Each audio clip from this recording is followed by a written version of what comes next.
Did you visualize meeting your beautiful wife? Do you know what? When I was driving, there was this band that was created called the Spice Girls, and I had a sponsor, and they made these cakes, and they said, "Look, we've entered a license agreement with this girl band. If they sell the cakes with the Spice Girls on, then we'll be able to sponsor you some more money." And so, of course, every young kid wanted a Spice Girls birthday cake. So, indirectly, she financed my career. That's not in the dossier. That was it was destiny for us to meet. And when we did meet, she gave me a really hard time. She came to a race, and we had two drivers. We had Sebastian Vettel and an Australian guy, Mark Webber. And when I met her, she gave me a hard time. She said, "Why it's unfair that you guys support Sebastian so much more, because he was doing all the winning. And you need to give Mark Webber the same car." And I said, "Well, what? Have you ever thought the other guy's just a bit better?"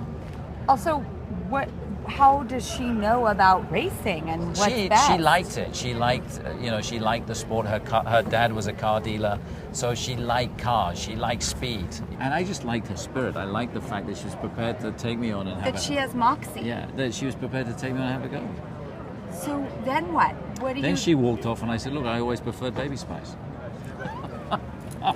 Emma, you don't have a sense of humor. That's the relationship that we have. That she'll take the Mickey out of me, I'll take the Mickey out of her. And okay, so if you can't take the Mickey out of yourself or someone else, I'd say you've got to be able to laugh, and we laugh every day, and at something stupid, etc. So she took the Mickey out of you. She took the Mickey out of herself. She's cool. You like her. What do? Did you call her up? What happened after that? We didn't. Our paths didn't cross for until a few years, right? And then we met again. But you planted a seed. So we planted a seed, and when you have a connection with someone, it was clear. I had a clear connection with her, and likewise, I knew that was the girl I wanted to marry. I'd never thought about marriage before. I'd never even contemplated, but I knew very early on that's the girl I want to marry. We just clicked. We just really clicked. And you built this beautiful family. Mm-hmm. Yeah. With Bluebell and Olivia and Monty. Yeah. It's a blended family, but they all get on so well. I have one too now, and I've never been so settled in my life. Yeah, they're friends as well as siblings, and I think that that for me that's the most rewarding thing is seeing, getting the family together, having family time. They're, most of them are here this weekend. So I get to be a dad on Monday and take them to Disneyland and that kind of stuff. So, are you taking them to Disneyland? Yeah. I'm doing all of that. I'm going to make Geri wear Mickey Mouse ears and that kind of stuff. So she's going to look really cute. She's gonna love me for that.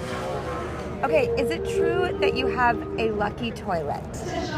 How would you know that? Well, it was fascinating to me because I always repeat the same stall myself. When I go to a bathroom that I know, it's like I have a weird thing where I have to repeat the same thing. Is that it for you? No, for me, it's a thing I've done since I was 12 or 13 years of age. Is it because you won a race? Yeah, it is. And I went to that loo and I thought, well, that worked, so I'll use it again. And so every race, it's just like a superstition now. So every race I have a lucky loo. And so sometimes it can be a bit weird if there's like 20 toilets that are available and you're waiting for the one that's engaged. And it's like a ritual now. I have a few superstitions. A lucky loo is almost like take the Mickey out of you. Your language is much nicer. Yeah, so the way I approach the driver before a race and shake his hand, the way I stand in the garage before the race, I have a lucky pair of pants. I'm going to frame them at the end of my career. As you should.